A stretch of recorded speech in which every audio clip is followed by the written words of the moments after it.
Hi everyone, welcome back to another episode of Wake&Tech. Today I'm back with another tutorial video on how to fix app not installed on your Android device. If you're trying to install an application on your Android device but it is showing you this kind of an interface where it says app not installed, then keep watching the video till the end. Don't forget to subscribe to our channel by hitting that subscribe button. Also press the notification bell icon so that you'll never miss another upcoming update from us. The first thing to check for whenever you're not being able to install an application on your Android is to go ahead and check if you are connected to an internet server or not. Turn on your Wi-Fi or your cellular data, and once you are connected, there should be no problem downloading an application from your Play Store.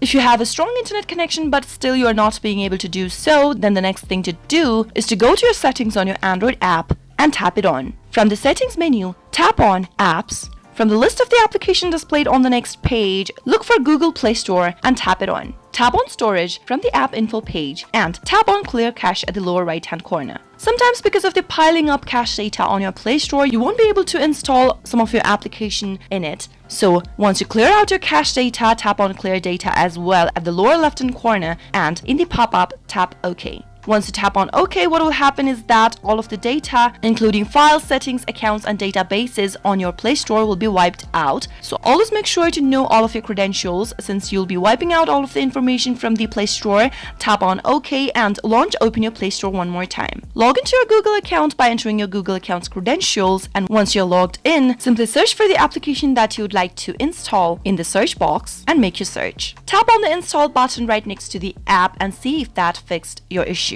Apart from that, you can also go ahead and check if your Android device is updated to the latest version or not. Tap open your settings from the app drawer and go and tap on Software Update. Check if any software update is available for your Android device and download and install the latest version of your Android. Once the download is completed, simply install the latest version and you'll be good to go. Once you have the latest version of the Android, you can tap open your Play Store and try making that search one more time. Those were some of the fixes that you could try out whenever you're not being able to install an application for your Android device with your Play Store. I hope the tutorial was helpful to you. If it was, go ahead and give us a thumbs up. I'll be back soon with more tutorial videos like this. Thank you for watching.